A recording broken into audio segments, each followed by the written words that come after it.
Senhoras e senhores, estamos a chegar à estação do Fundão. Nesta estação vai entrar o Sr. Presidente de Câmara, Paulo Fernandes, desta cidade, para fazer a sua intervenção sobre os desafios da mobilidade no seu município. Também se junta a esta conferência o Sr. Reitor da Universidade da Beira Interior, Mário Raposo. Bom, muito bom dia. Antes de mais, obviamente, um agradecimento muito especial por podermos estar aqui neste evento, dar os parabéns por ele, quer à nossa autoridade, quer obviamente também à tutela que o organiza, e obviamente é um tema de enorme relevância. Hoje a questão da mobilidade é um tema absolutamente chave naquilo que é o nosso contexto de sustentabilidade, de qualidade de vida, de competitividade, ou seja, em todas as facetas a questão da mobilidade hoje tem de facto relevâncias que diria que acrescentaram àquilo que já era de facto a sua avaliação em termos daquilo que é a vida concreta dos nossos concidadãos, das nossas empresas. Mas quando se fala de mobilidade em baixa densidade, eu tenho ainda que sublinhar mais o facto de aqui estarmos, porque talvez uma das primeiras vezes, para não dizer mesmo a primeira, em que de uma forma séria, de uma forma muito interdisciplinar, chamando as academias, os especialistas, a tutela, a autoridade, a regulação, os autarcas, chamados ao fim e ao cabo para discutir aquilo que é uma particularidade óbvia, que é como é que essas questões da mobilidade se jogam na baixa densidade. E a questão da baixa densidade, o próprio nome o diz, tem logo a questão da viabilidade do modelo de transporte e de mobilidade tem logo como primeiro grande fator. Nós sabemos que em escala os desafios são outros, a questão da grande escala tem desafios, obviamente, que serão outros. Nós temos os desafios, em primeiro lugar, de como é que mantemos um serviço de proximidade à população quando a escala é muito pulverizada ou quando a escala é muito atomizada, quando temos territórios como os que muitos que aqui estão representados dos meus colegas, mas no caso do Fundão não é diferente, 700 km quadrados, 60 localidades, 27 mil pessoas, a cidade representa metade só dessas pessoas, como tal nós temos de facto uma população que está espalhada por todo este território. Mais ainda, essa população, quanto menos próxima está da cidade ou da sede de concelho, geralmente acontecem duas coisas. É mais idosa, logo as necessidades do serviço de proximidade são maiores e também o rendimento per capita tende a ser menor. O que, do ponto de vista da acessibilidade, se quisermos, da democraticidade do acesso a este bem essencial que é a mobilidade, podermos livremente termos capacidade de nos movimentarmos dentro do nosso território, estas duas coisas que se associam de facto aos territórios da baixa densidade geralmente não são as melhores do ponto de vista do que é a acessibilidade física, se quisermos, em termos do transporte, mas também a acessibilidade económica, obviamente por os problemas de não termos economias de escala, obviamente são bastante complicados. Por isso, dois ou três aspectos que queria precisar que são muito importantes. Um deles, não é possível pensarmos a mobilidade em territórios rurais que não somemos àquilo que é os modelos convencionais, novos modelos de transporte. Nomeadamente o transporte a pedido e até introduz uma outra género ou tipologia de transporte que é o transporte colaborativo.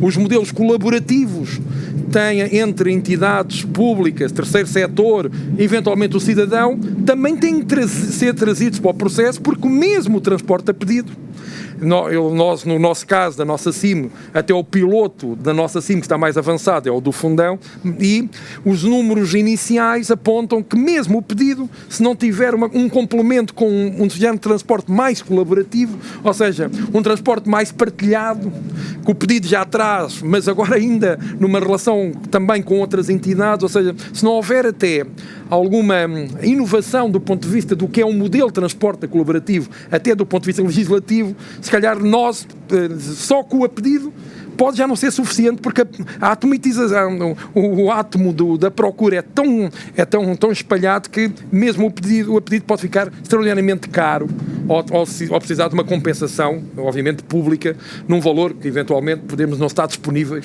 entre a administração central ou local para conseguir resolver. Por isso esse é um primeiro aspecto essencial. O segundo é que estamos num momento muito crítico, ou seja, o timing. O timing é para amanhã, ou seja, nós temos mesmo que acelerar, ou se quiser para ontem, porque nós temos mesmo que acelerar esse processo. Nós estamos numa situação um pouco insustentável.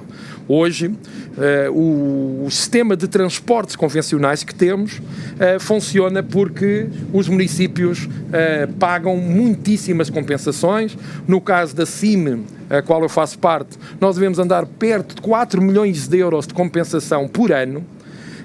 Se pensarmos nos valores e em boa hora os programas que o Estado resolveu, na perspectiva até mais de facilitar a procura, que nós transformamos rapidamente, não é facilitar a procura, é termos oferta. Ou seja, aquilo que era pensado para, se quisermos, tornar a procura do transporte coletivo até em contraponto ao transporte individual e, obviamente, favorecer de forma direta, porque o transporte é um custo para as famílias. Essa abordagem, no nosso caso, nós não a podemos utilizar da mesma maneira. Porquê? Porque se nós não pagarmos as compensações, não temos os autocarros na rua, ou seja, nós não temos, não é um problema da procura, é que não temos a oferta. E isso é dramático porque estamos a falar de valores muito assinaláveis. Nós, desses valores, cerca de metade desse valor, com os valores que o Estado hoje passa, nós incorporamos-los na diminuição do esforço das compensações, mas mesmo assim o esforço líquido são superior a 2 milhões de euros por ano. É muito dinheiro que hoje estamos a colocar no sistema relativamente a essa questão. Mas depois para o cidadão, eu dou este exemplo que é um exemplo real. Nós, hoje, para o meu território, para os tais 700 km², o passo social, vamos chamar, o nosso passo universal, fazendo aqui um paralelismo, o nosso passo universal custa para o cidadão cerca de 110 euros por pessoa. Se pensássemos numa família de 4 pessoas, utilizar esse passo teria um custo mensal de 440 euros, era o que nos custava a nós. Eu não preciso de explicar que, mais uma vez, nas zonas menos densas, da baixa densidade, ou seja, as freguesias mais rurais, onde a população é mais idosa, ou seja, onde o passe é mais necessário, por causa do acesso, sobretudo, à área da saúde, mas também onde o rendimento é mais baixo, uma família, vamos chamar típico, obviamente, só para facilitar, às vezes, a questão, tem um custo de 440 euros. Nós sabemos que, e bem, o custo dos transportes associados ao passe universal, se fizéssemos um paralelismo com, sei lá, as áreas de Lisboa, provavelmente o custo andava nos 40, sensivelmente 40 euros. 40?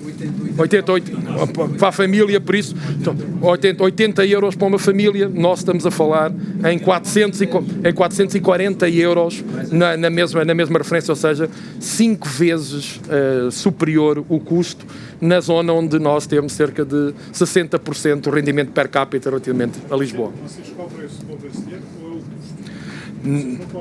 Nós, quer dizer, a população paga à transportadora, paga é o passe, claro. Sim, por mês. Se somarmos o déficit, temos os transportes, a integração de serviços. Já agora uma questão da mobilidade que é muito importante, que é a integração de serviços. É importante vermos a mobilidade olhando para a saúde, olhando para a educação. A educação é chave, porque se não houvesse então os transportes escolares, não havia mesmo transportes. Um último aspecto, este comboio, a relação interurbana. Também há questões de alguma economia de escala que nós aqui podemos fazer, para além do que é da questão central de chegar àquilo que é a mais baixa densidade. Nós, com a Covilhã, temos um projeto piloto de poder este eixo aqui do arco urbano, começar com este eixo Fundão-Covilhã, este cerca de 15 minutos, podermos introduzir eventualmente mais uma locomotiva para conseguirmos ter algo próximo do que possa ser 1 metro de superfície, aproveitando a linha que está eletrificada. Os parques industriais estão metidos Dentro deste processo temos 3 parques industriais aqui neste eixo, onde a linha também atravessa, localidades-chave na zona periurbana às nossas cidades, e a partir desse piloto ver se também conseguimos que o transporte ferroviário na parte de passageiros possa entrar em força. O projeto âncora também muito importante é o Porto Seco, que possa fazer com que também os custos e a atração de operadores ligados à parte da logística possa também nesse território ser mais atrativo, ser mais competitivo, porque também temos a baixa densidade, também desse ponto de vista é um custo de contexto complicado, e também queria deixar essa nota final, que o ferroviário nas mercadorias e nos passageiros também ainda tem um caminho importante aqui para fazer para a nossa competitividade e para a coesão do território. Muito obrigado.